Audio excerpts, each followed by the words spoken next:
Carl's dick pic. Warning. Warning. Welcome to the Unsullied. Instagram legend. Shut up, dick pic. Sully. Sully. I'm trying to blow your mind. I'm talking literally blow your mind. I'm trying to blow your mind. I'm talking literally blow your mind.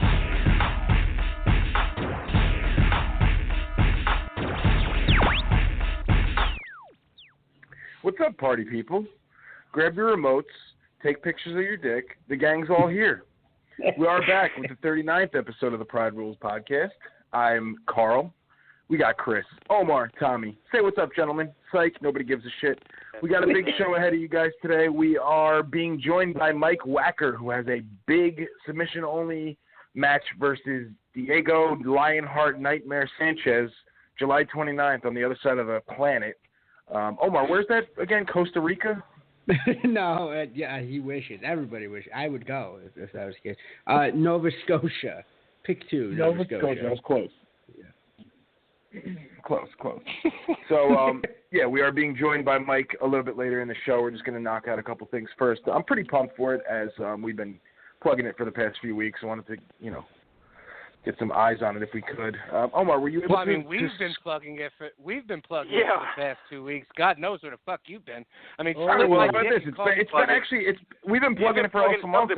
But not the show. Hey, that's my girlfriend you're talking about now. I mean, split my fucking dick and call me Caitlyn Jenner. I can't believe Carl's on the line. It's unfucking believable. I'm just happy to have him, guys. Why can't we just be a happy place here, right? Because he deserves every can't somebody be happy for me? I met a girl. She's a great girl. We have a lot of fun. I can't keep my hands off of her. All right. Spanish people are like that. Only when you're taking pictures on Instagram. Oh, fuck you all. I hate you. Anyway, aside from Mike Wacker joining us in a little bit, we are going to talk the Conor Floyd latest. The Long Island fight night will brush on quickly on the main event, and I want to talk UFC 214 because this is a big card, guys. I definitely want to touch on it. We got some good matchups ahead of us.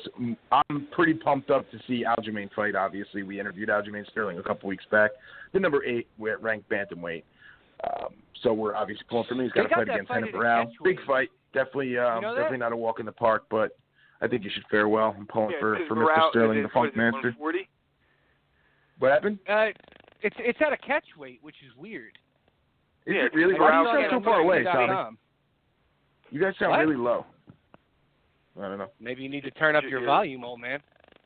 Whoa. But, it's don't make fun of people's fight. hearing stuff. Got it. All right. It's my hearing aid. Tommy. Excuse me. Jesus Christ. Don't make fun of hearing impaired, Tommy, all right? That's the one.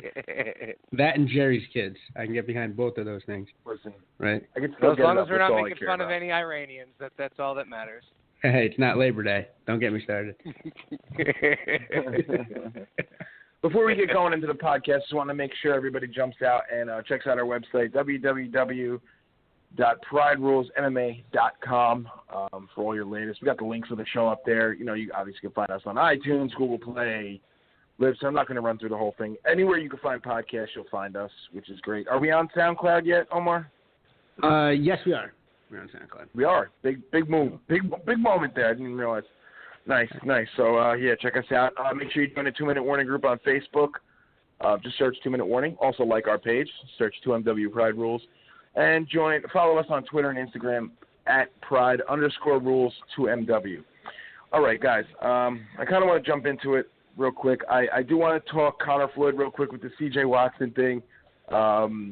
Chris, I'll let you explain it because I always explain everything that goes on, so I want to kind of let you run with it because you brought it to my attention, the secondary portion of the actual the clap back between him and Draymond Green. So if you want to set it up. Conor posted a picture wearing a Warriors jersey, number 23. Draymond Green started popping shit and saying, we got Floyd, we want Floyd to take that shit off, blah, blah, blah. Then Conor was like, now why would I be wearing a basketball jersey? You think I give a fuck about your little game with a ball? He was like, I bounce heads off, whatever. Everybody read it. But the whole thing was Conor trolling Floyd because of the fucking C.J. Watson situation with Floyd's girl, where Floyd found out, C.J. Watson was texting his girl. That's right. It turns out it was. wasn't a Draymond Green jersey. It was a C.J. Watson jersey, and yes, he was wearing it because of the whole beef between him and Conor. Honestly, like if we consider Muhammad Ali the best shit talker of all time, Conor shits on Muhammad Ali in terms of shit talking. Like he makes this shit a game, bro. Big difference in the way they went about it. Yeah. I feel you. A little more different different with Conor. Muhammad Ali was more like, a poet, and he would like, I don't know, he was talking shit, but it was like more in like a fun way, the way I got it. Yeah. I mean, I wasn't alive during that time, but just looking at all the things, like Muhammad Ali was like, I just think he was an overall better dude than Conor. No, but, man. I mean, listen, the whole thing with Floyd, he's kind of going a little below the belt here at times, but look, it's also dude, the times, he's selling a man. super The fight. times that you live in are dictate a lot, I wonder what Muhammad Ali would have been considered now, with all the social media. Who the fuck knows? But, I'm not even it's not even about comparing. You can't compare Muhammad That's why Ali. we're here. We're here to discuss things like this, so, that's what a but podcast is. When Conor beats Floyd, then we can start talking like Conor is the Muhammad Ali, or but until then, In terms of shit talking, he's the best all time. I don't care what anyone says. What he did at that press conference. Do you really think it matters with that basketball jersey? Like, do you really think that dug at Floyd this many years past? I think that it all matters. Floyd's going to want to knock Conor out, and he's going to get out of his game a little bit. Like, this is a thing what here. It might be is, listen, now there's a guy that wasn't probably giving a fuck about the fight that just watches the NBA and is like, oh, Draymond Green's talking shit with this white boy that's about to fight Floyd, and now there's another set of fans or another whole group of eyes that might never have seen or cared about Conor Floyd fight, and now because Draymond Green is beefing with him, it's a new thing. It's been out of the news for about a week. Nobody's giving a shit about it. Nobody's talking about it. Like you said before, what really happened for us to talk about since that this happened. Now this happened, and it took the fucking all the headlines. You got John Jones and Cormier fighting this weekend, and I didn't really see much about that this week. I seen the Put Conor it this way, we led with the Green Conor story. We led with the Conor story because I think it's a little more juice to it. Like it adds to it. We led with that because you think that there's more juice. Why did we lead with it, Carl? Because next to your girlfriend, you would love to put your nose up Conor's asshole. That's why. I do. Honestly, like I can't even. I used the joke like, all right, people think about baseball. I think about Conor McGregor, and it just ruins it. It makes it even worse. Like, it gets you there faster, is what you're saying. Right. I might as well be thinking about like a triple blowjob or something. That's Chris, are you sure from the same gene pool? I'm out. That's impressive. Yeah, that's you his guys favorite moment. lose me at like 45 minutes or an hour in. You got me already. This is a new record right here. It's 8 Chris's minutes. time's coming. Don't worry. He's gonna bounce down out of this gracefully in a little bit. No, honestly though, I didn't get a chance to talk Conor last week because I wasn't here. But that motherfucker owned Floyd. I loved it. It was a comedy show. Conor could do stand-up comedy, and fucking Floyd is a douchebag. What? I hate him. He wore fucking high heels. Conor could do stand-up comedy for who? Deaf people? That was awful on both fucking sides. Are you kidding me? Why would I expect you to think differently? Dude? Kidding me? Why would I expect you to think differently? Conor owned his ass, and it was funny. That second day was epic. Chris, epic. you want to help me out here since your brother missed both shows? You want to I help me out here? I don't care what he says either. I get it. It went too long. They should have had like a 2-city fucking, or maybe it went even 3. too long. I get it. It wasn't funny after the second day. It wasn't funny after the second day. It was like watching a mentally retarded person trying to fucking I actually thought it was really car. funny that last day when fucking the whole flag incident and everything. Come on, that was good. That wasn't. That was. Whatever. The second day. No, it was the last day.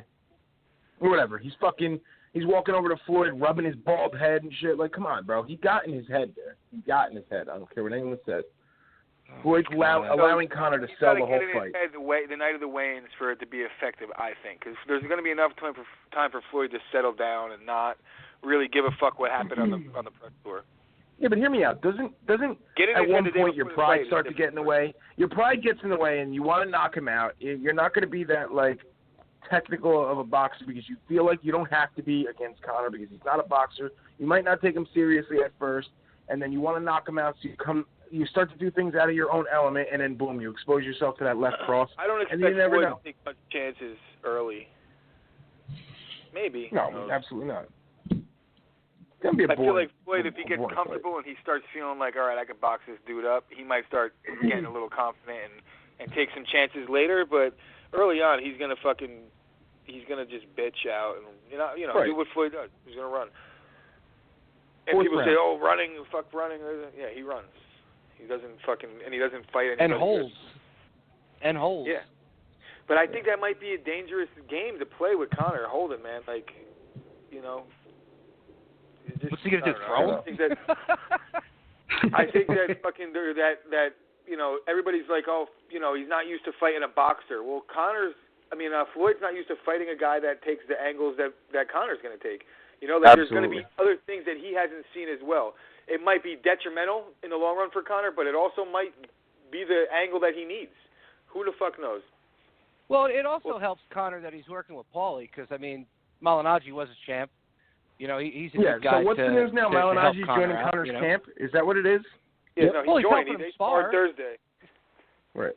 He's going to be there. Malignaggi's not coming out with anything. He said Conor moves with a purpose. Yeah, but you can't just keep giving him smokers in the gym to spar with. You know what I mean? He'll end up getting embarrassed. He's got to be up there with somebody who's in the top. So it's good they have Paulie with him. I like that because I like Paulie. I agree. Honestly, Paulie Malignaggi bothers me, but that's neither here nor there. If he's going to help Conor, then I'm all for it.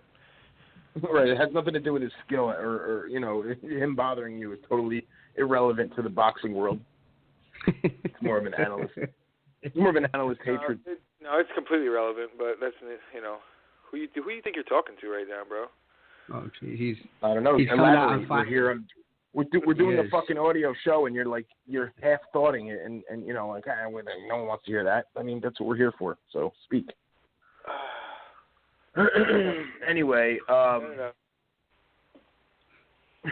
All right, so Malignaggi's joining Conor's camp. Whatever. There was a fight this weekend. The Long Island fight night. You had a bunch of people, from the local East Coast area fighting guys from. Oh man, absolutely. But Weidman won. He defeated Kelvin Gastelum in the third round with. Pretty tight choke there. He definitely had it on him, and it's funny because it's called a head and arm choke, Carl. Head and arm choke, Mr. Host. All right, douche.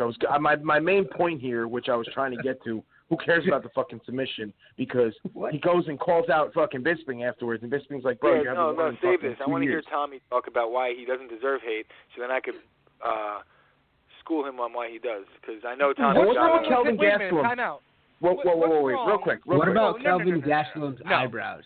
First of all, hold on. What about Kelvin Gastelum all of a sudden thinking he can make weight at 70 again? Oh, I'm going to go back down to 70. Like, what, you fat slob? Every time he catches an L you stole his girl, weight, Carl. he acts like he's going to somehow learn how to fucking girl. He doesn't have a Spanish person cooking for him no more. And so he's going to be able... Fuck that bullshit. Why doesn't Weidman have the right to call out fucking Bisping? Nick Diaz calls out every champ. 1-4 in his last 4 fights. So what? Nick Diaz doesn't call out anybody. People call out Nick Diaz. And he calls out champions. So what? You're the ones that sit up there and say these guys need to start calling people out. So he's calling out the champ, who they've had problems with the past couple fucking years. I'm going to let you go, and then I'm going to go. Go ahead. No, there's nothing wrong with him doing it. There's nothing wrong with you calling anybody out. I get it, but he should call out fucking Let me know when you're finished, Tommy, so I can tell you maybe Rockhold or Romero or someone else other than the fucking champ. David France. So why is he going to call out Rockhold? Because he lost to fucking. Why was he going to call out Mousasi? Why was he? Musasi's not even in the UFC. Like, you didn't read the article where Weidman was like, "Oh, I wanted to fight Mousasi, but he's gone." So, you didn't read that. All right, I did. All right. So why did he want to fight him? Because he lost to him. Right? But he lost. Why is he going to want to fight somebody who's not in the company anymore? Well, my point is that? Here's my point. You're missing the point entirely. He should be, since he left and there's not that to avenge, now he should want to fight the guy that split his melon fucking wide open with a knee or beat the starch out of him, which prompted his, I'm not even going to go into the whole Charlie Weidman thing, but or call out the guy who's the champion, who's been talking shit to Weidman ever since he was the champion. Which one do you do? Well, at that I point, say you call out. You're not getting a fight against Bisping. Last 5 and thought he deserved a title shot. Weidman has only won once in fucking 2 years. One win. Okay. And how many did Nick Diaz win before he got GSP? Listen, Chris Weidman needs to look at Mickey Gall. Chris Weidman needs to look at what Mickey Gall did, and that's the formula he should follow. There's steps, there's levels to this shit, bro. You're not there yet. You have to win. I was talking to Chris about this earlier. That's pretty much. I like where this is going. Oh, Jesus Christ. I'm not saying Weidman doesn't deserve a top guy, but he doesn't deserve the Call top out guy. fucking Jacare, someone like that. He's number 4. Why is he going to call out somebody who's lower on the fucking rankings? Because he hates Brazilians. He just fought a guy who was low on the rankings. That makes are you telling me that Weidman's higher than fucking 4, and he's 1 and 3 in his last 4 fights, and he's higher than 4? He's number 4 in that division. If you watched the event, he's number 4. Pathetic. If you watched. Pathetic. I did watch it.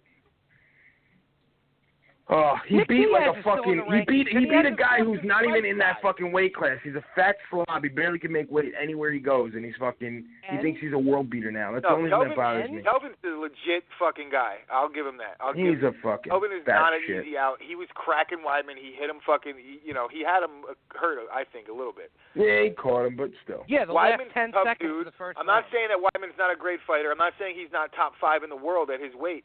I'm saying that. I am. He's got to fucking get in line. Like, stay in your fucking lane, bro. Fight the guy fight Romero. That's what we want to see. Yeah, but him and Bisping don't like each other. Bisping was but calling nobody him out. likes Bisping, bro. Nobody likes that man. Yeah, so but what Bisping was calling him out when Bisping was fucking lower than he was in the rankings. His son called CPS. Yeah, but Bisping was probably on like a 5 out of 6 win streak. You know what I mean? Like, he wasn't fucking calling him out coming off of fucking 3 losses and a win. But what happened, every time Bisping would get close to the cusp, he would fucking lose the number 1 contender spot. So Weidman's just doing the same thing to him that he was doing to him. Of course you go for the champ. You want to fucking position yourself to make... So then what's your fucking problem about it? Conor was calling out fucking Jose Aldo. I'm explaining why it's fucking stupid. Here's my problem with you. Conor hasn't lost yet in the UFC besides Nate Diaz. But when Conor was calling out Jose Aldo, he was 4-0, 5-0. You know what I mean? We're not talking about... He was calling Aldo out from when he first got his first win. He was saying... He said, I'm coming for the belt. But he got in line. He knew where he was going. He got in when line. he lost to Joe Duffy. First time he called Aldo out was after the Poirier fight. Right after. It was outside of the UFC, and he's like, fuck it. I'm coming for a dude below me who's the champion. First time he publicly called out Jose Aldo was after the Poirier fight, where Joe Rogan was like, what's next? And he's like, you know what's next, Joe. That belt's next. That was the first time he actually called out Aldo in public. He was talking shit. After one win in the division, he said the division is filled with has-beens and rookies. That there's no fucking difference. And now the same reason why you hate Conor is what you're like acting like is so noble for Weidman to do. No, because Weidman's not dissing the rest of the division. All he wants to do is fight Bisping, who he doesn't like, who Bisping we just pulled like an Ali G interview. You want to know why everybody wants to fight Bisping? Because they feel like Bisping is the easiest chance to win a title since the title's been had by anybody. Like, everybody looks at Bisping as like a guy that doesn't hit hard. No, you didn't prove me wrong. You're talking out of your ass. I called out Bisping the other day, and he's sending something over. Because, I mean, I think that belt's right. Tommy, you're close to the Weidman family. Who was that redhead in the ring? Was that his sister? No, for real. I'm trying to figure this out because I was telling everybody that was his sister and that's the person that Wonder Boy is married to. Tommy, you guys are dating together. What? Does he have a sister? It might be. I don't know. I think so. Yo, how funny was... Yo, all right. Another thing Bisping deserves, Weidman deserves hate for is because he's talking shit about Bisping's like cross-eyed. That makes him the most gangster fucking fighter on the roster possibly because he could literally lose his eye any given time he gets hit in it. No, that's open season. I have to disagree. About it. He just still fights. Yeah. I want Cat Williams to sit there and talk about his eye. But it's okay for Bisping to say the things that he says about people. Just because you like Bisping. Hold on. Let's not forget. Bisping won that one big time when he was like, bro... Are we forgetting this? Get your father on a fucking leash. It's embarrassing. And when did he come back? I'm 100 times funnier. Weidman just can't talk shit, bro. I'm sorry. Anderson, Tommy hates us right now. Tommy, he's so... I want to fight Anderson He's Silva. going to the ends of the earth to defend Yeah, and he Weidman. beat Anderson Silva twice, so what else do you got? My one point of contention with all this, guys, I think we can all agree, even Tommy, what the fuck is he doing dancing? Can we just never see that again? I don't care. I don't give a shit. Yeah, I don't know what the dancing thing is Yo, in the UFC right? now Okay, Tommy, with come on, Shevchenko and let's huddle in. Okay, what the fuck was that about? Because holy smokes, that was some of the worst. Even he was like, you could tell he was trolling himself. Even his father was embarrassed for him. Yeah, I know, but dad you know was what? like, When Eddie Gordon comes on next week, you can ask him that. What? That'd be Okay. racial, though. I'm gonna ask a black dude about a white guy's dancing. We know what he's gonna say. No, I want Chris to ask Eddie why Chris Weidman thinks he deserves a shot against Bisbee. What do you I think want to hear him ask him. Like, yo, I'm just gonna make this as like a blanket statement. If I'm like, we're on a podcast, so like I have to give my honest opinion of what I think. Just because we're gonna have a guest on that might be training with this guy or that guy, like I could literally talk shit about a guy and then interview him like subjectively and not, and put my opinion into it, or still give a respectful interview. Like I have to give my opinion. So my opinion is that Weidman is out of his lane a little bit. He needs to fucking call out somebody that beat him. And They're Chris, all I gotta out of say their right now, lane Chris, now. I gotta say right now, if you didn't do that, the show wouldn't be as credible. So you gotta be that way. We gotta be 100%. It's not like I'm a member of the media, but at the same time, I mean, we are putting stuff out there. We're interviewing people. Yeah, but you all don't know out what's of their going to gain lane traction right or now. not. Everybody's fucking calling out champs for no fucking reason. You got guys calling out Nick Diaz. And everybody's calling out champs, and everybody is talking shit about the guys that don't deserve to be calling out champs. You included, until your boy does it, and that's the whole point that I. But if those two have had beef since the beginning, how is it wrong that he's calling them out? Because he's the champ now, and like there's a time and a place. What does and like, that mean? If you want to fight Bisping now, then you need to fucking step up and beat a couple guys and then earn the shot. Or wait until Bisping gets knocked out by fucking Whitaker and then fight him. There you go. Well, Whitaker's not fighting until 2018, so fucking Bisping gets to sit on the shelf for 2 fucking years. What is it, Connor? No, he's going to end up fighting George St. Pierre or something. There's no way he's going to sit on the shelf that long. George St. Pierre was just promised the fucking winner of Woodley fucking Maia. Yeah, and he was also promised fucking Bisping. So, yeah, who the fuck knows what's going to happen? They're going to do what's going to make them the most money. They don't give a fuck about Woodley. What if Maia wins? Do you think that people give a fuck about Maia GSP? I'm sorry, I don't. For GSP to win his belt back, possibly? I'd love it. Yeah, considering I would watch it. Yeah, exactly. Of course, we would all watch it. Well, it's curious, right? That's not the comeback fight that Dana White wants for GSP. I don't think. A belt around GSP is anything that Dana wants because it generates money. They're putting out the bat signal for fucking Brock Lesnar. You think that they'll give a shit how GSP wins the belt? You think they'll give it? He could beat up a hobo for a ham sandwich, win a belt made of paper mache, honestly, and they'll still market the shit whether out of him. he's ever even going to come back. He just seems like he's just. Well, he already applied. He applied for the USADA pool shit, so he's already starting to take his test. Yeah, so he already stopped taking the juice? Jeez, wow. Oh, he stopped taking the juice after he got busted because when you saw him come out in WWE after that, he was a lot smaller. No, he was talking about. He was a lot smaller and a lot more cut up. Was he talking about GSP? That's why I said wow, and I thought you were about to have. I was half kidding about GSP, but all the way serious at the same time. I was kidding. Well, anyway, Chris Weidman wants to fight Michael Bisping. He thinks he deserves a shot when he's 1-3 in his last 4. I dare you to doubt him. His fucking win percentage is lower than the fucking batting average of fucking the worst Mendoza player in the fucking league. He's on the Mendoza line. The equivalent of Todd Frazier's fucking batting average. He's 13 Jesus and Christ. 3. Calvin Gastelum thinks he could fight sake. 15 pounds lighter than he was yesterday. Can we get him some eyebrow threading? Can we do something for Calvin? Like, let's get a GoFundMe. He might make weight if he cuts his eyebrows. Right? He really has at least like 5 pounds. All right, but would you be talking shit about Calvin like Calvin if he seems won? like he has the weight to lose too. Like he does. There's birds in his eyes. Going. Yeah, but he got with the right nutritionist this time. He actually did what he was supposed to do this time. So he could definitely make 170 with the right nutritionist. No question. I know that, but he's not going to do it. If you couldn't fucking do it by winning the Ultimate Fighter and being who you were already, what the fuck's going to automatically make you wake up now and do it? It's bullshit. He eats too much fucking rice. Looking at Johnny Hendricks' career should make anybody with a shred of talent rethink their eating habits if they're on the cusp. Seriously, honestly, he could be a champion with what he did to some of the 185ers before Weidman, and also what he would. You're absolutely right. Tommy, please. I love you to death, but he dropped Weidman in the first, and he's an undersized 185, especially against the top tier caliber. He is, but he's heavy-handed. I'm saying at 170, he needs to cut the shit, cut the weight. Have a come to Jesus moment. Take him to Overeaters Anonymous. But he might be one of those guys that goes to 70 and doesn't bring his same, pop. No, the problem with him is missing weight, Chris. I don't think he's got the talent. I don't think the talent's the problem. I think it's just the weight was the issue. I think at 170. You think, Chris?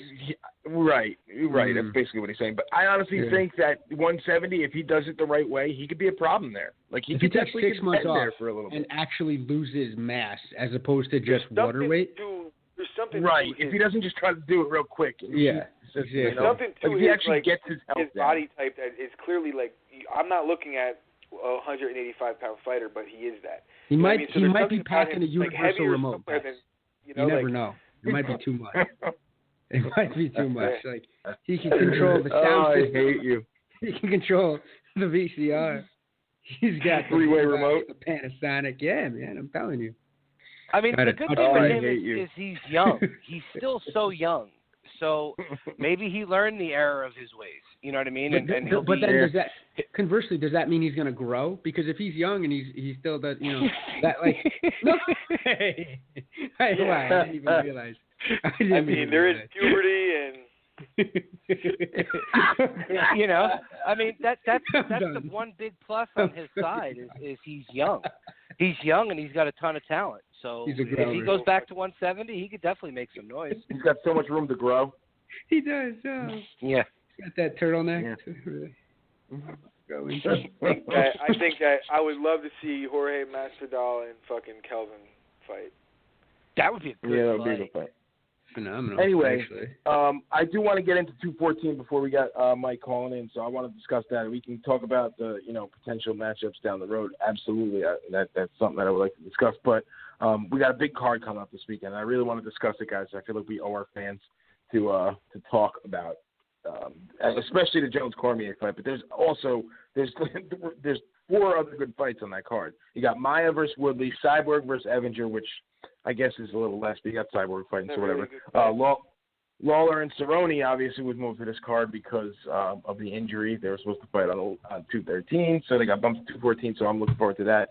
And, of course, the Renan Barão versus Aljamain Sterling. For selfish reasons, of course, we are big Aljamain Sterling fans. We interviewed him a couple weeks back, and we're definitely pulling for him so we could have him as a return guest and a winner, just like Mr. Eddie Gordon's going to come back next week, so looking forward to that as well. But, just jumping into it real quick, I want to talk about the John Jones-Cormier fight. Does anybody see Cormier winning this fight? I mean, I know he's got Cormier's a shot, but I just think his mom says pulling this out. I think John Jones is focused, yo. John Jones is ready to kill this motherfucker, and it's going to be really shitty for Cormier when he beats him. It's really going to suck for Cormier. I feel bad, but you know what? There's nothing you can do, bro. He's too skilled. I was going to go for Cormier in this fight, but Cormier's like a fucking child now. You know what I mean? Yeah, he's a bitch. He's like a fucking child. He really is like a child. So I'm kind of hoping John Jones beats him. I really am. Chris hates John Jones, which is I just can't. weird. I just feel like John Jones is just like everything that he says is fucking stupid. It's all staged. He's not a good actor. Every time that he's like mad, he's acting like he's mad, or if he's even if he's really mad, I just don't take anything serious. I don't take anything with him at face value. And like he thinks that it's like funny to say the shit that he says. He's not doing it to like be honest. He's doing it like for a reaction, I think. Yeah, I guess. Just the whole like I would never. This is going back to like I would never want to do anything to like, harm my sport. That's John Jones talking. John Jones said that. Meanwhile, he's a fucking junkie practically. And then to fast forward however many years later, and I don't think there's anything wrong with if you could make a bunch of money and sniff coke and win world titles, then who's to tell you can't? Like, the fucking cop? The fucking... Right, it's against the law. You're a fucking role model. You're a That's fighter the John in the Jones UFC, I want. That's the John Jones I want. I want the John Jones, Ric Flair, 70s style, sniffing mad coke off a hooker's I know that just tits. kind of puts me in like a weird spot with the Nick Diaz thing. Like, Nick Diaz smokes weed, that's illegal, but not in California. Who cares? Yeah, according to my illegal. calculations, John Jones should be recovering from a bender right about now. If it was the old John Jones. So, but that's another thing that everybody's saying, like, oh, John Jones sober. Tommy said it before, like, what the fuck do you know if John Jones is sober? He don't sound like a guy that's sober to me when he's because talking. he's not stupid enough to fuck this up, dude. I hope he's not. Because you know what? We saw Sober Jones. We saw Sober Jones fight OSP, and it was one of the worst fights I think I've ever seen. Yeah, dude, like, that's my point. What if John Jones is just not as good as he is was because he's off sauce? He's Super Mario. Right? He's like the Super Mario. He just needs a little mushroom, and then he eats the star. He's Super Mario, eats the star. No, I just don't think.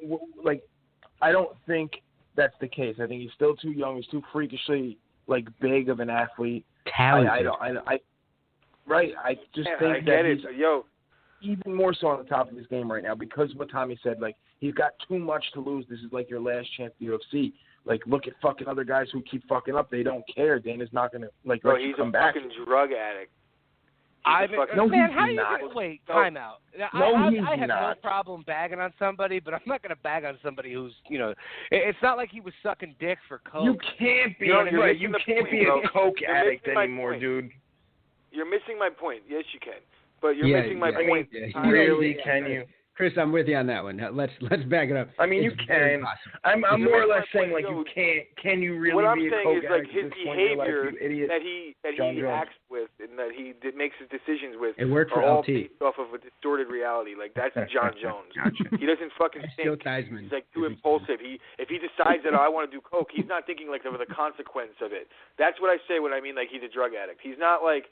I get it. If John Jones feels like, oh shit, something big is coming up, I want to hedge my bet and do coke so in case I lose I have an excuse. That's the way he thinks. That's the way he at least explained it. And to me, that sounds like he's a fucking... Well, shit, man, the 86 Mets ran on coke and they won a fucking World Series. So, I mean, come on. Most of the Wall Street at any given time in history. We're doing... We right can now. go...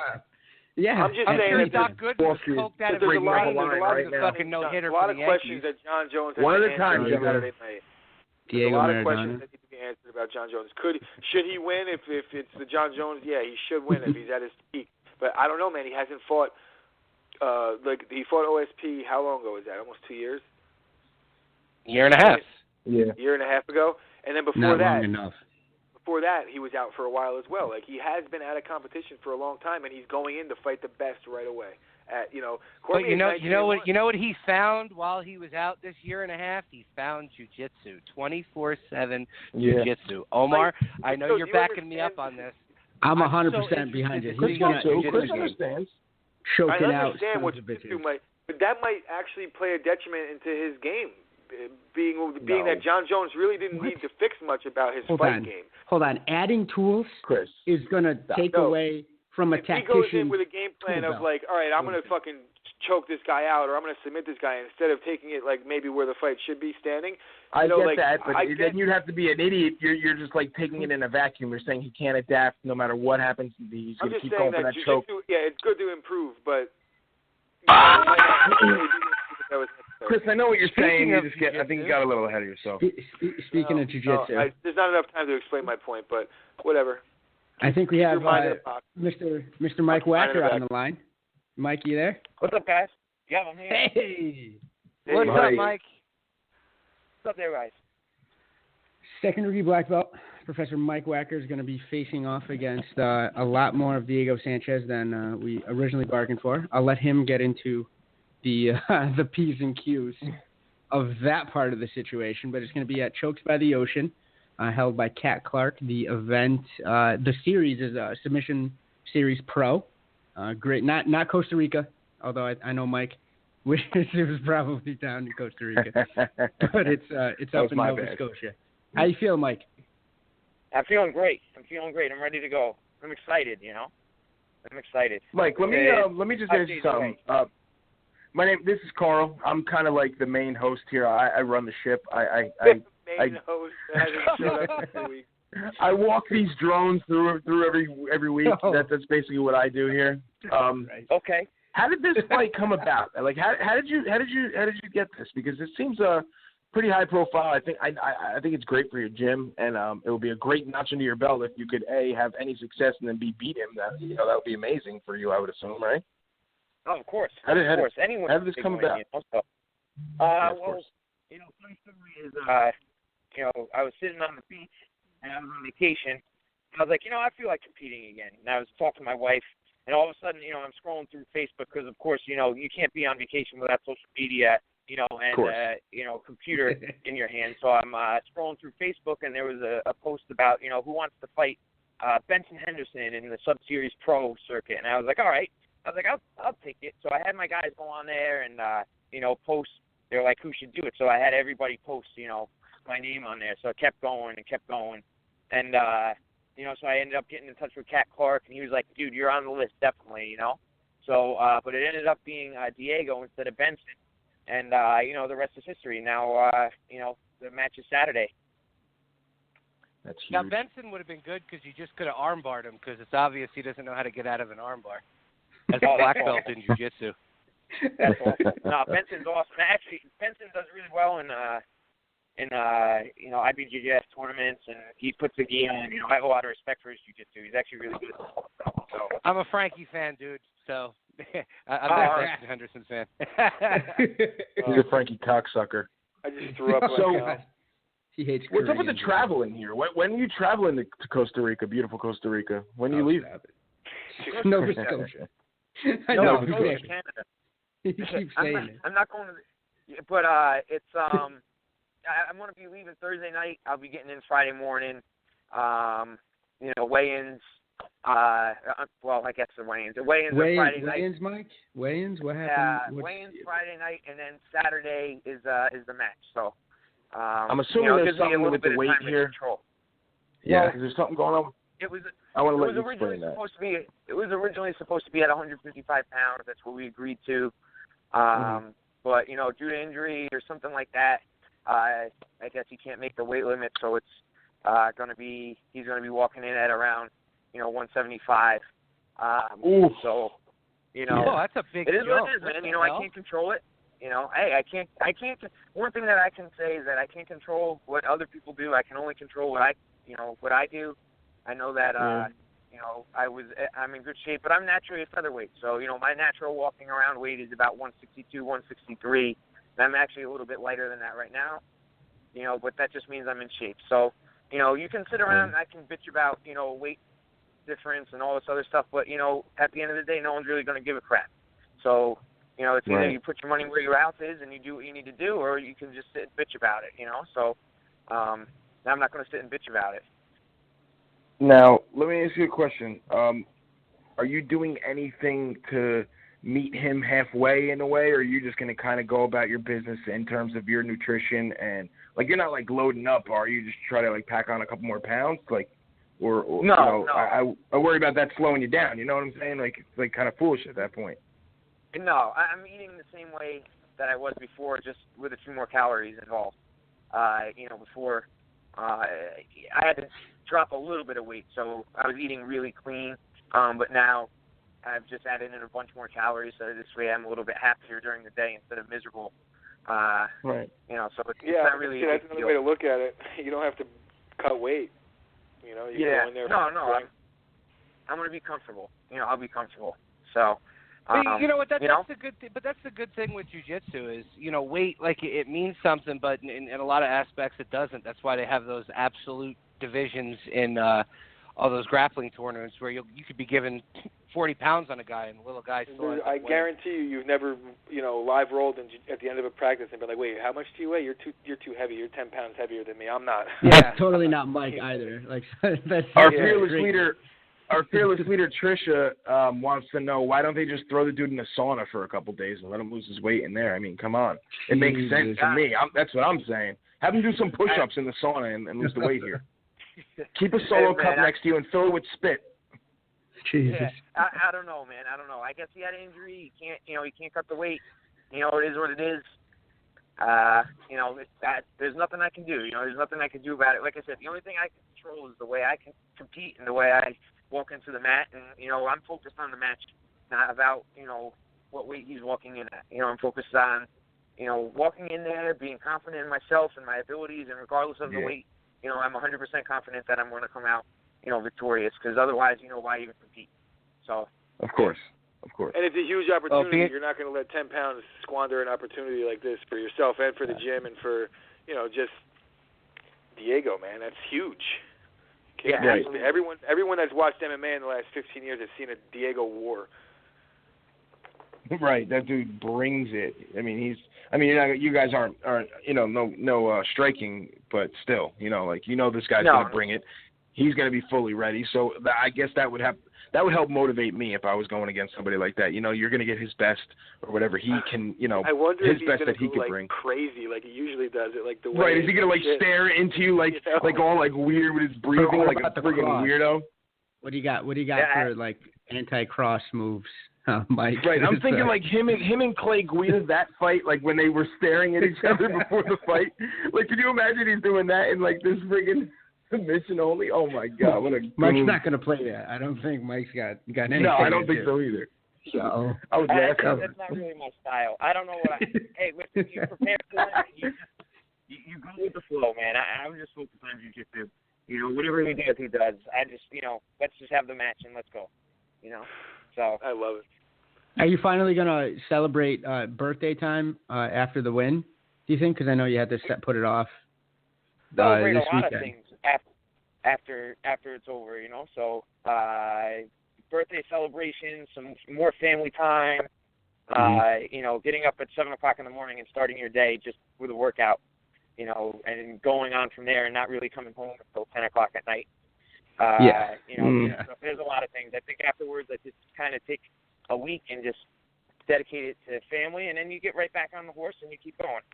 And that's all I do is jiu-jitsu. Luckily, that's my job. So I'm definitely not complaining about it, but sometimes you put a lot of things to the back burner, and after it's all said and done, that's when you settle down.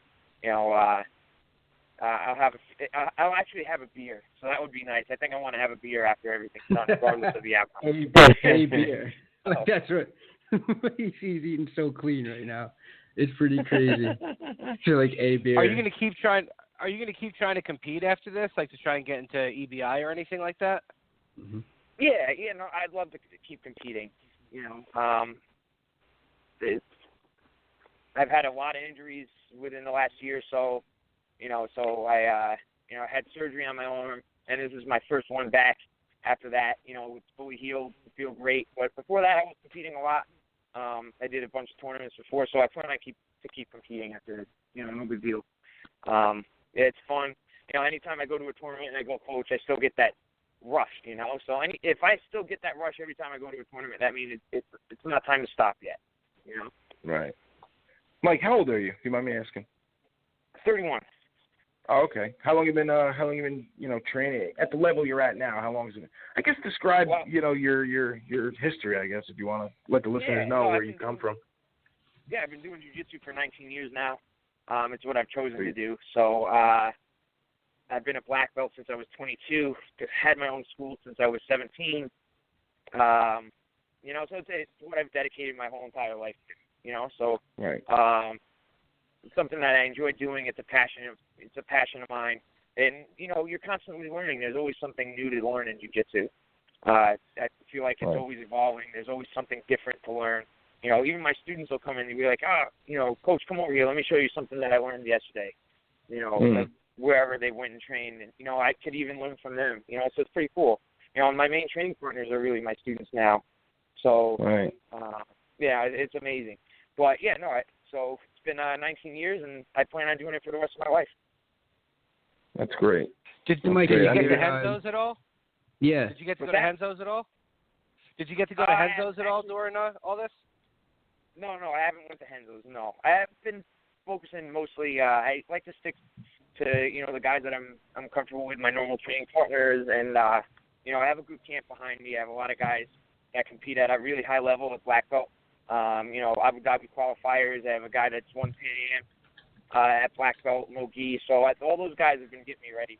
I try to focus and stick in with my team and, go from there. I feel like I have a great group around me. I really don't need to go other places too much, but I do travel a little bit. I go other places sometimes. But 90% of my training comes from within, so which is great. If there's, right, and speaking to Tommy's point in terms of continuing with the competing, is there anybody out there that you see right now, not trying not to look past Diego, but say everything goes well, which I know it will. Who do you think out there would be an exciting matchup for you? Anybody in particular that you're thinking of? No. If I'm worried about other people, then I'm not focusing on what really matters. So right. Whoever gets put in front of me, I'll go against them. And in tournaments, you don't get to pick and choose who you're going against. So it really doesn't matter. I'll go in there with anybody. So I'm excited about it. And I'm not looking past this weekend. This weekend is my main goal, and then we work from there, and whatever opportunity comes up next, I'll take it. Right. Again, we're talking to Mike Wacker. He's got a submission-only bout against Diego Sanchez. I think Diego's still in the UFC, obviously, right? I think he just fought recently, of course. They don't relinquish their contract that quick. Right, and even though he lost, but still, whatever, Mike, on July 29th. We're going to try to get details of that actual event up on our website and everything. But, Mike, I'm trying not to come with, some PC questions here, and I apologize for the way I'm kind of, lobbing this one up to you. I don't mean starstruck, but, you're fighting a guy who's been in the UFC. He competed on The Ultimate Fighter. Is there any aspect of that where you almost have too much respect for the guy, or are you just going to go in there guns blazing and don't give a shit what the hell happens? Because Diego Sanchez is well known. If you know the UFC, you know Diego Sanchez. So, people know what he's about. Is that creeping in? No, not at all. Good answer. It's a jiu-jitsu tournament, man. It's not an MMA fight. I'll be perfectly honest with you. If it was an MMA fight, he'd knock my teeth out. And it's happened to me before, so I don't want that happening again. But as far as jiu-jitsu is concerned, man, I've been doing this for 20 years. I compete at the black belt level. I have since I was, 20 years old. I've been competing in pro division. So, I've stepped in there with some really great competitors, and although, trust me, I have plenty of respect for Diego. That's why I've trained so hard. Of course. But, as far as being starstruck and saying, oh, my God, I'm fighting Diego Sanchez, no, not at all. Not at all. I think that it's a little more common, opponent. and people think that these UFC guys are competing in these tournaments more often than you think. So it's not that uncommon for a guy that just is a black belt to train to roll with or compete against a guy that's in the UFC. It's Conor enters jiu-jitsu tournaments. Like you said, Benson Henderson has been all over it. There's a lot of guys. The Diaz brothers. I've seen so many YouTube videos where these guys are going against even a guy like Ryan Hall, that's a dangerous dude. Yeah. It's funny you should bring that up. He was well known in the grappling circuit before he became a UFC fighter. Right. Ryan Hall story. Yeah, there is a Ryan Hall story actually. I think a win in Mike's dossier. It's a long time ago. I fought him a long time ago. So it is what it is. It is what it is. Did you beat him? It's still a W. I did beat him. Good job, Chris. But, it was a long time ago. Ryan's a great guy. I like how you're trying to be PC. Oh, it was a long time ago. No, you beat the dude who, basically taught us the 50-50. Anyone who's a fan of, who doesn't train themselves knows what the 50-50 is now because of Ryan Hall. Thank you. Yeah. Thanks. Good job on that one. That's my coach right there. Appreciate it. Let me ask you, Mike. I don't want to go any further I don't want to, forget this question or not be able to get it in. How's our boy Omar on the Mets? Is he a tough dude? Is he a tough out or? Omar's tough. I yell at him a lot though. I do yell at Omar. But listen. Anytime he's there, he works hard. He trains. He grinds it out. Like any of my students, I tend to yell at them a decent amount. So, he does well. He does well. He makes sure that he's on my left side when he yells. and then because he knows. Hey, listen. Anytime I've had a good coach that yelled at me, he cared about me, and I figured he thought I was one of the better players on the team. So I kind of respected him for that. So that's a good thing, I think, that you get yelled at, Omar. Yeah, I take it as well. You make him wipe down the mats by himself with a napkin? No. With a napkin. That's with a napkin. Yeah, Tim does it. Yes, Tim. We had Tim on. Yeah, that's the guy that's wiping the mats down. I've moved up in life.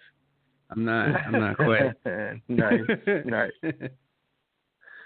Good. I just wanted to make sure Omar wasn't lying to us when he told us that he'd kick anyone's ass in the gym. That's never included. All right, maybe that. I don't think he said that, but no, he maybe didn't. that would have been a little bit of an exaggeration. Yeah. So, Mike, you're a Rob Kahn black belt, right? Yes. Did you train in Florida?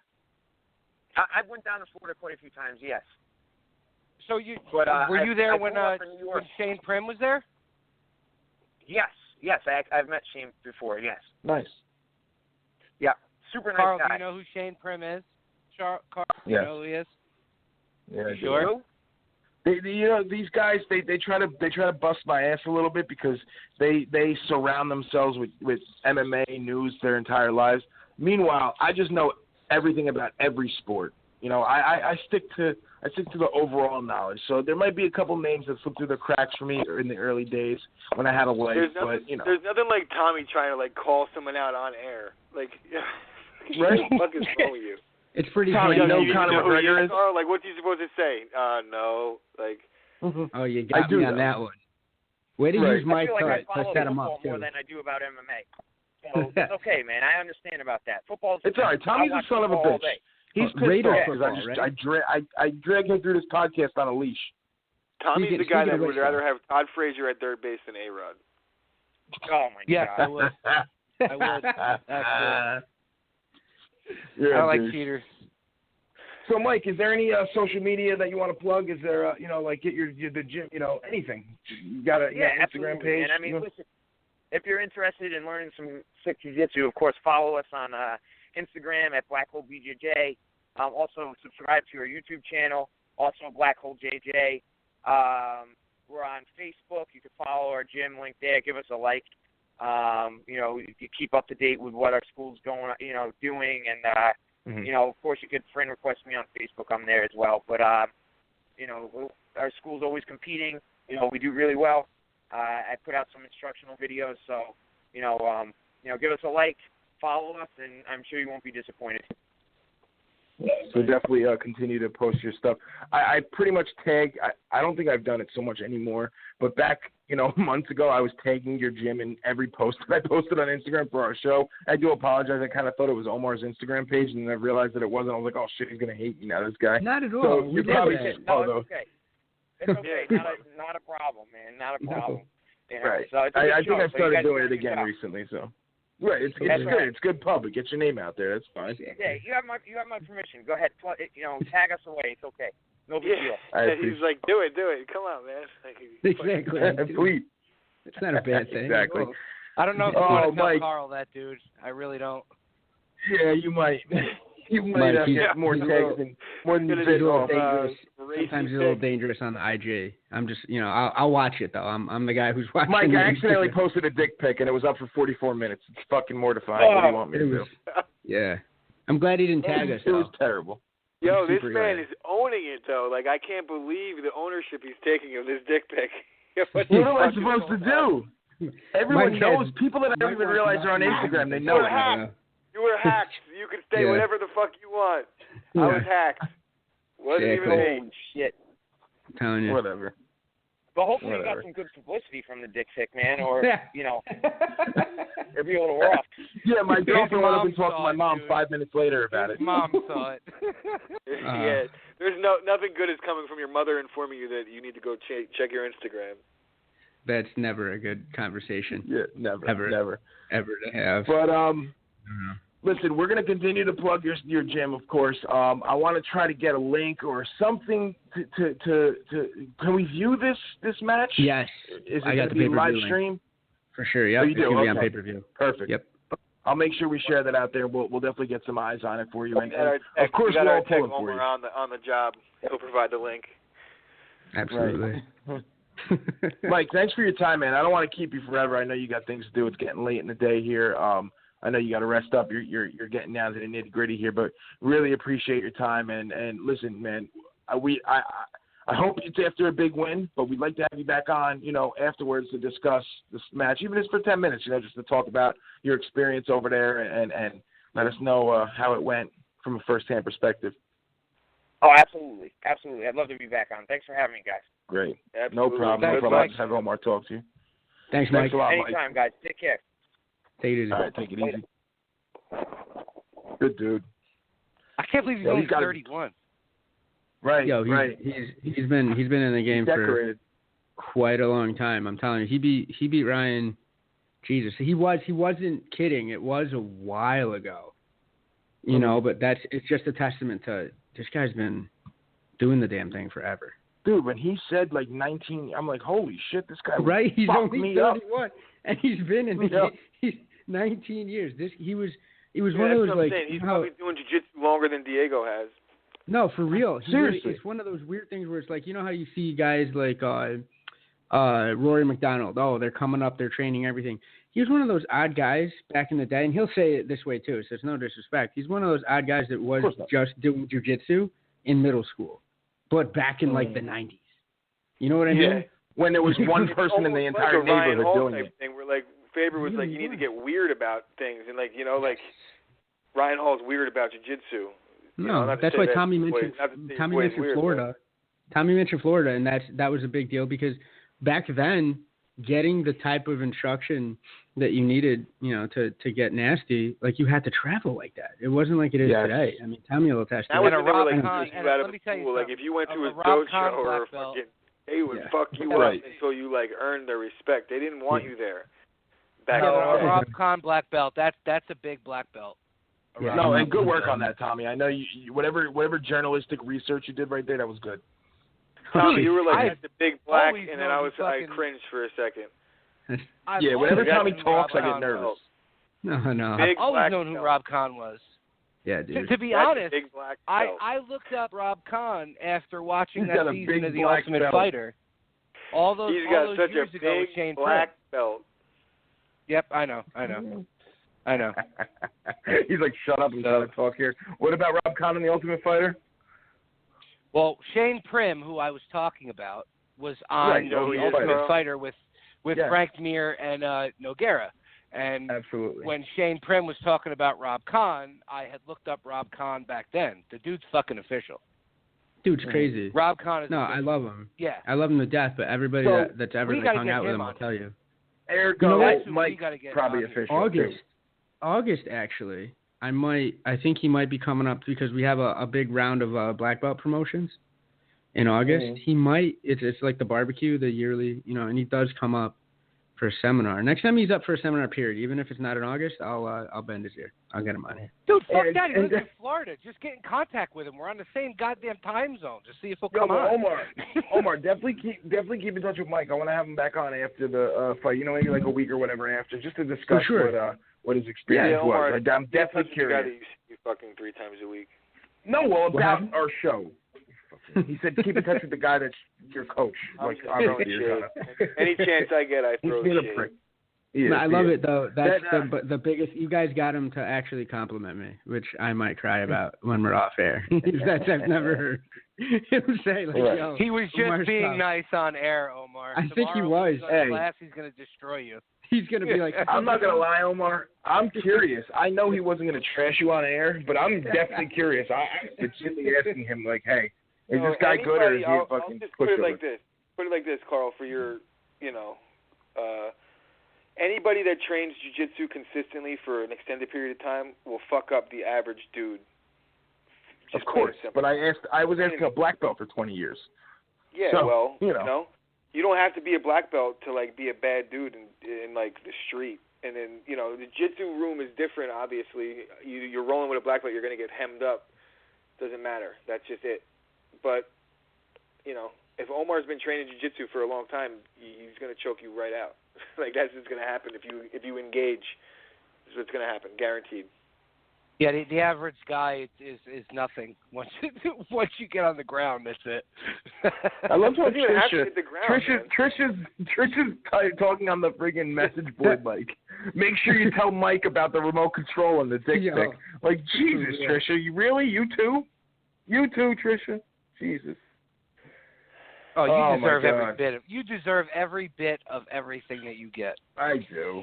I know. Because you not only did you send a dick pic on Instagram, you made sure that you weren't on the show the week that your fucking dick pic went out on fucking Instagram. You made sure you weren't on the show then.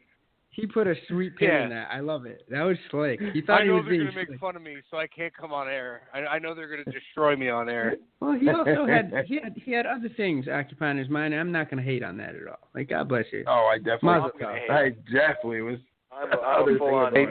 He was speaking into a microphone that wasn't a podcast microphone. What? I was getting my mic spoken into. What are you talking about? That's what he was whistling through the wheat field. Hold on, that really took a turn.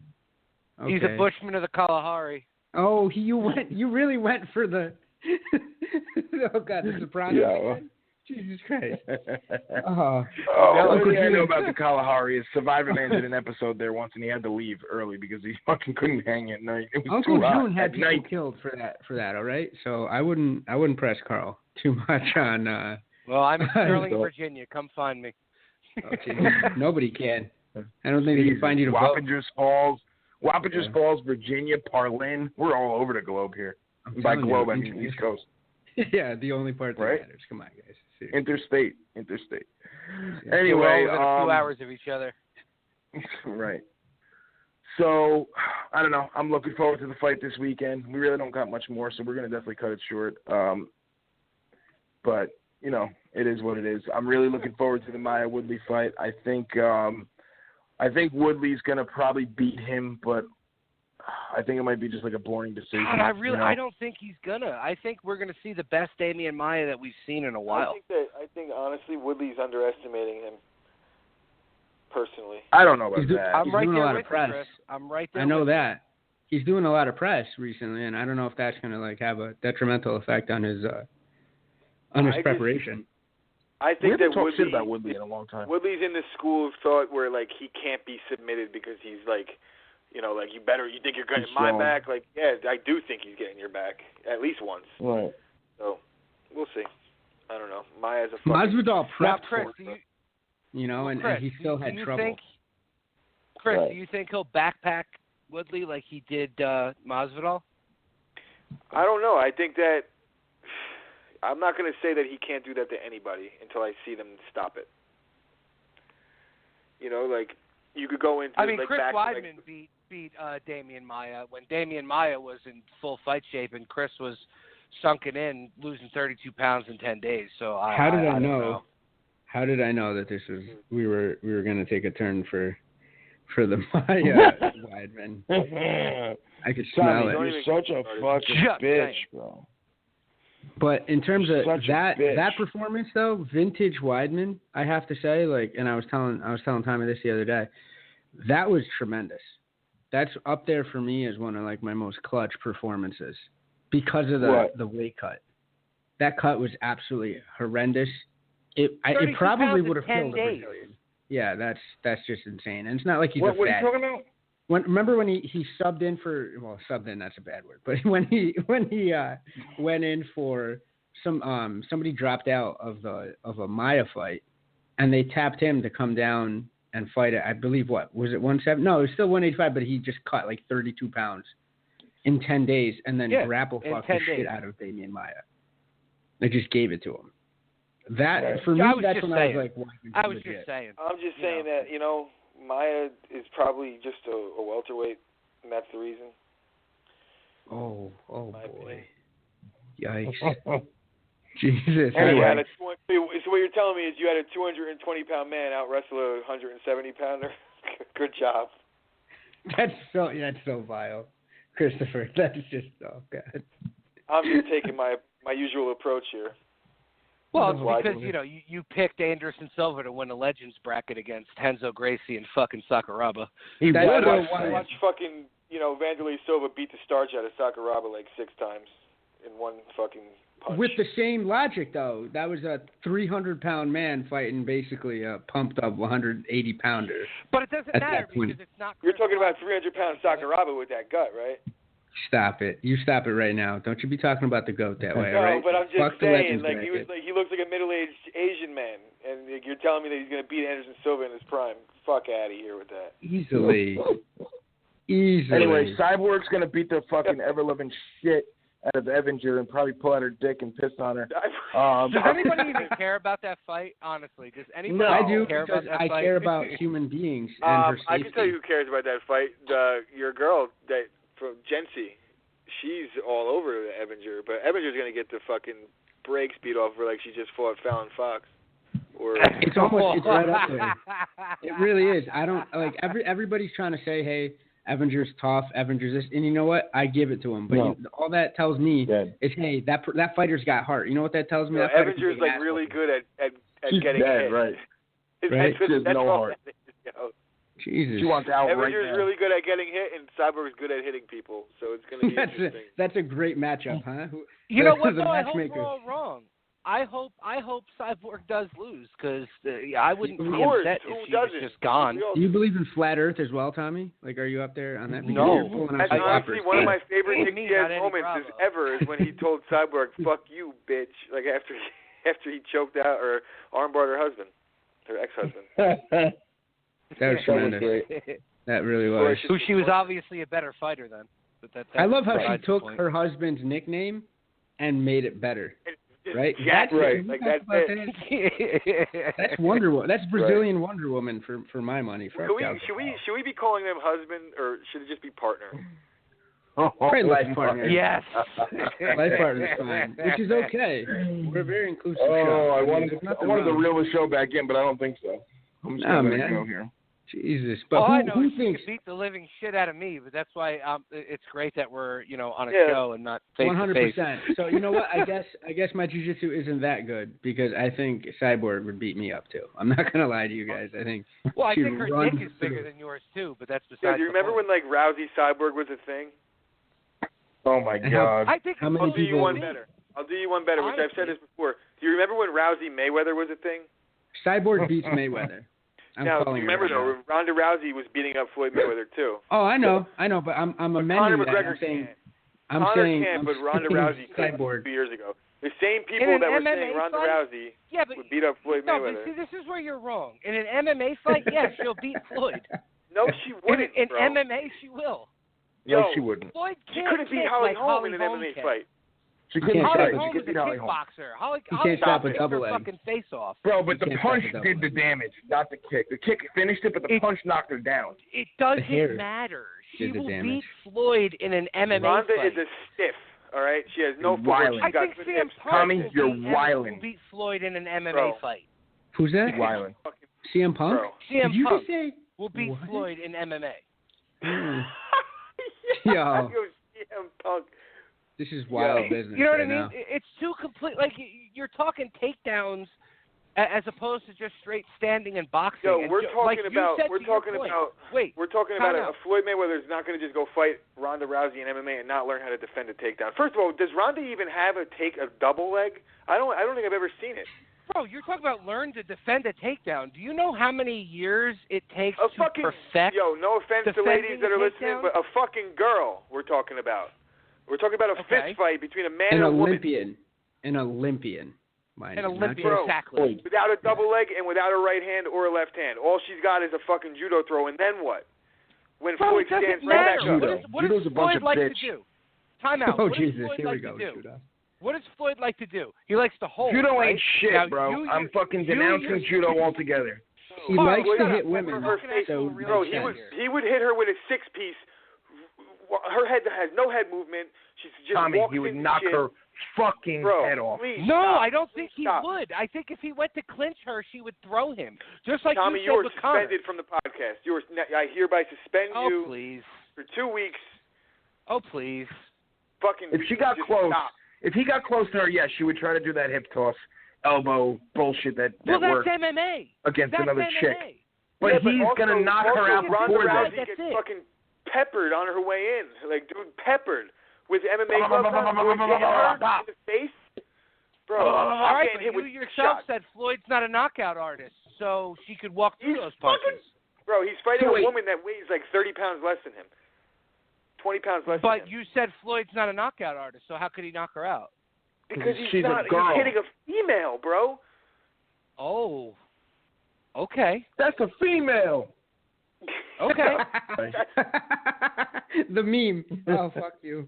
Yeah. Okay. So I'm being right. honest. I would knock Ronda Rousey Thank you, Omar. out. Me and you are always here, Omar. Eye to eye. I love it. I'm telling you, that's amazing, though. That was perfectly timed, too. You waited for everybody to drop out. And you're like, that's a female. I would beat up Ronda Rousey. Yo. And then Travis that's a Brown. stretch. Travis Brown was Yo, seriously, Chris, are you fucking smoking crack? You'll beat up Ronda Rousey. I don't want to have anything to do with this. Travis Brown is a terrible heavyweight. Omar, it's just me and you next week. But he got two suspensions. Yeah, because Travis Brown is going to hunt him down and kill this man. I'll beat up Ronda Rousey. No, you know what he said? And I would Holly tackle Holm, Reggie Bush if he ran at me straight and didn't make a move. Yo, he said Reggie Bush, he'd make a tackle. Oh, my God. It's Travis Lutter taking down Anderson Silva makes more sense than you knocking out Ronda Rousey. Christopher. He'll tackle Reggie Bush in the open field. Reggie Bush ran at him. No juke move. Reggie Bush could just run him over.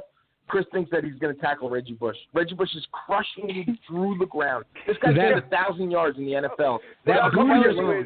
Can we talk about this? That booty alone. Reggie Bush ran straight and didn't make a cut and just ran at me and put his shoulder down and head down.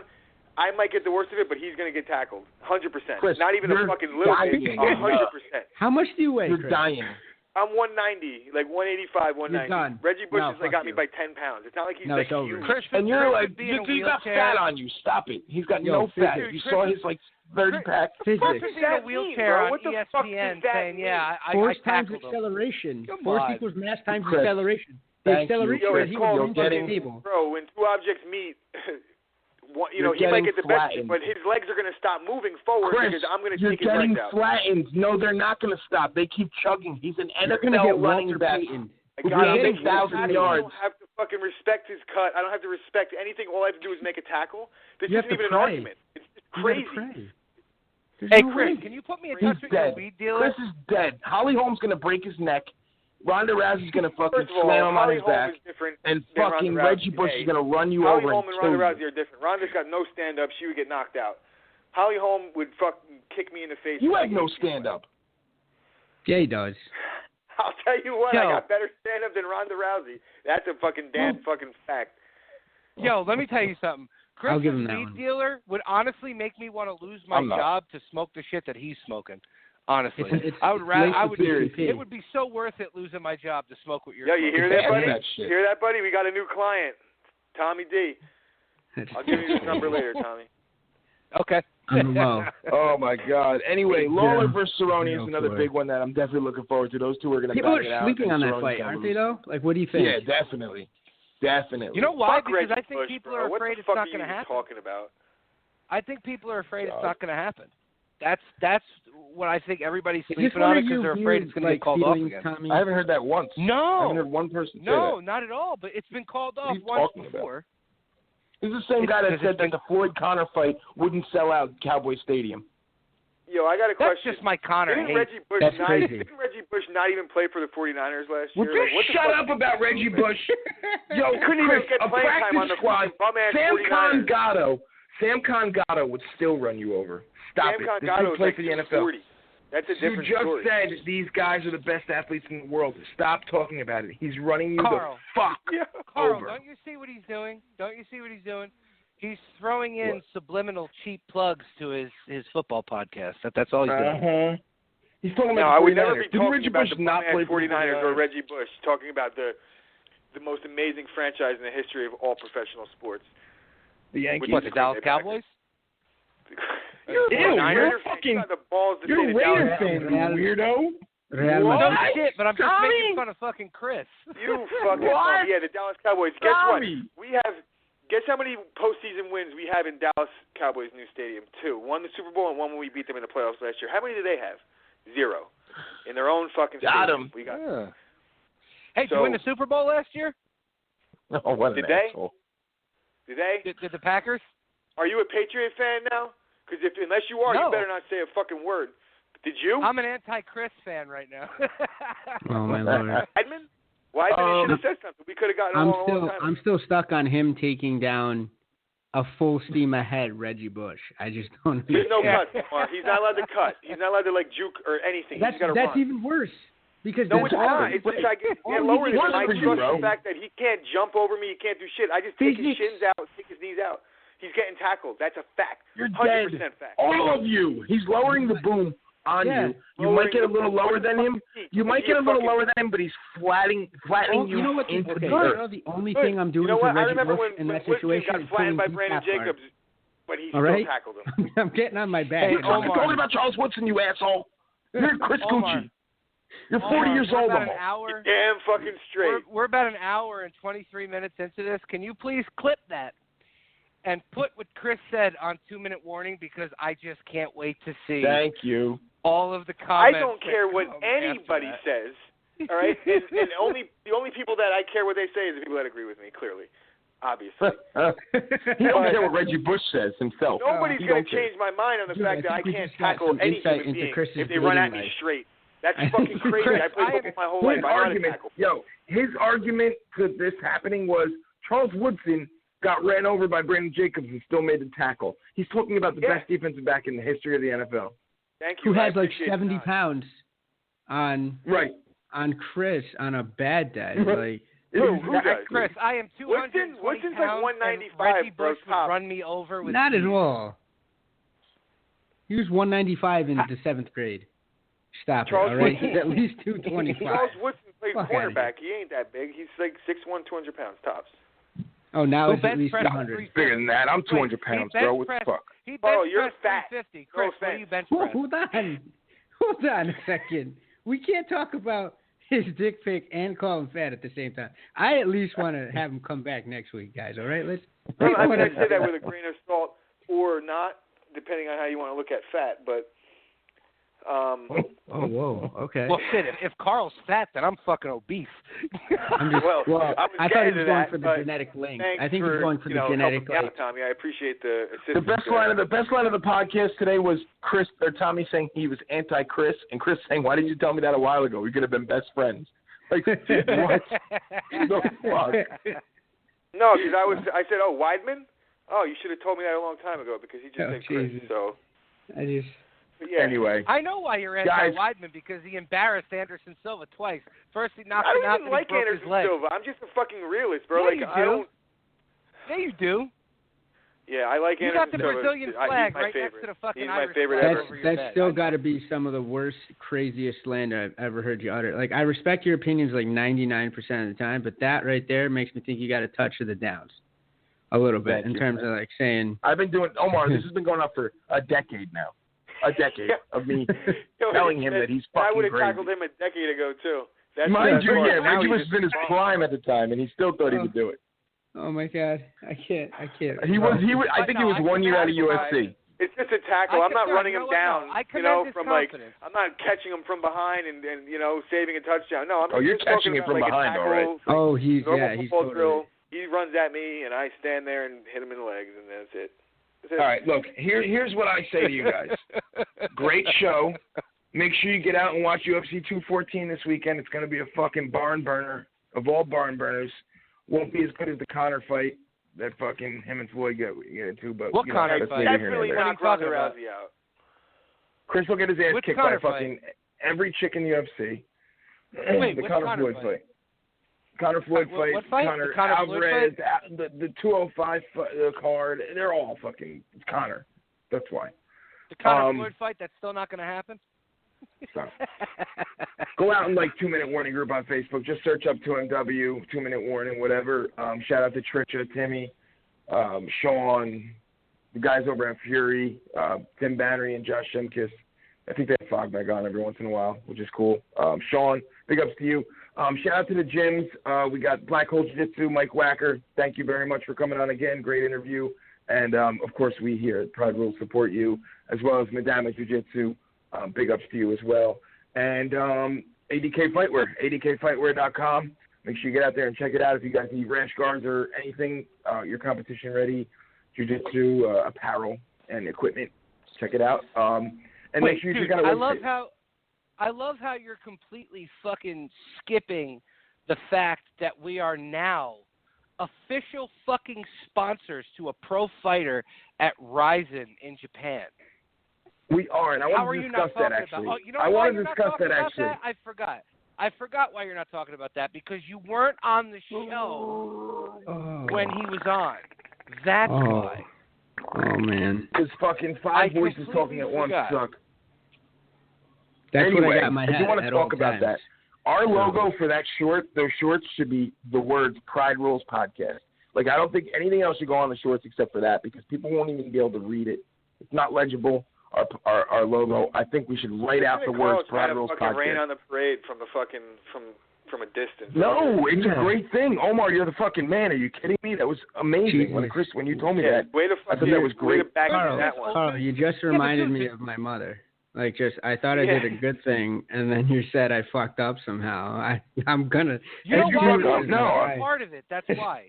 Didn't he say that we couldn't do it because of the Pride logo? Like, I'm trying to help you guys out. Chris told me we weren't allowed to do it, so I said, all right, the alternative would be write out the words Pride Rules Podcast, because then they could at least read it. No, bro, he did it. He did it. Established like what was happening and what did happen. There was pictures and everything. It was like the moon landing. Right, Chris? I'm glad you were fucking going down on the muffin while it was all going down, because, I mean, we held it down. She's still a lady. No joke, dude. No joke. Every single time I go down. I'm glad. Hey, bro, it's I'm amazing. happy for you, but you're going down just like wins, Ronda Rousey's going down, just like Reggie Bush is going down.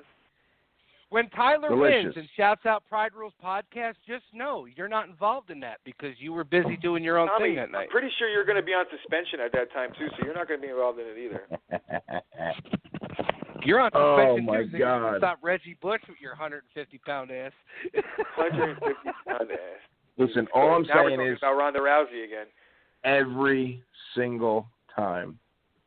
Anyway, guys, next week we're going to discuss the big win for John Jones, the big win for Cyborg, the big win for Woodley, the big win for Lawler, and the big, huge, gigantic win for Aljamain Sterling. I really want to have him back on. And we're going to have Eddie Gordon on next week. Yeah, we got Eddie fucking Gordon coming on. And Mike Wacker. We got coming on. Should I be afraid of Eddie Gordon, Tommy? Like, he's like, yeah, I dare you to say that to his training partner.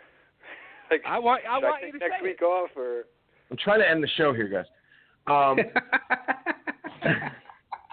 Yeah, we know. Carl's busy. Carl's got other things to do. Yeah. Carl tried to end the show a half hour ago. He's like, yeah, we got nothing to talk about. Carl's gonna go play Pac-Man when we close out. He's got physics homework, and he's trying to figure out how a 25-pound dude is gonna stop him running if he leaves the station at 4:55 and Reggie Bush. Listen, I have a fucking oral date with a fucking nice piece of jewelry. I'll talk to you guys later. That's amazing. I hope her dad's listening. Man, my morals are being questioned. What that means? Does anybody else not know what the fuck reference that? Like. I do actually, but I'll explain it in chat. God bless you. Right. Anyway. Oh. So yeah. Just Pierce. How about that? Them Yankees. Yo, the NFL is back, by the way, so that's good. But seriously, next week we got a lot to discuss. We got a big show. Eddie Gordon's on. We're going to discuss Mike Wacker's win. We're going to discuss the UFC 214 card, which should be a barn burner.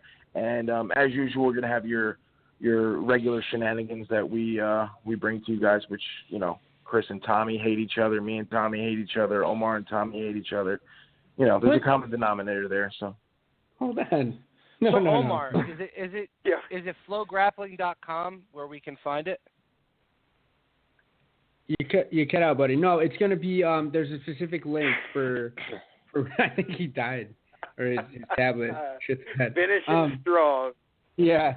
So it's and then somebody just yoked him out of his bed in Virginia. No, it's gonna be on. It's there's a specific link. I'll put it out on our stuff. Yeah. So we got social media for this stuff. Yeah, thank you. All right, check us out on social media, Twitter and Instagram, at Pride_Rules2MW. Like us on Facebook, just search up 2MW Pride Rules. Make sure you join the 2 Minute Warning Group on Facebook. They are great. Trisha, shout out to you. You're an amazing woman. And everybody else, all our sponsors, Madama Jiu-Jitsu, Black Hole Jiu-Jitsu, ABK Fightwear, Joe Cashin, you're the man. And that's it. I'll see you guys next week. I am Carl, the straw that stirs the drink. For Chris, Tommy, and Omar, we are Pride Rules. Peace out.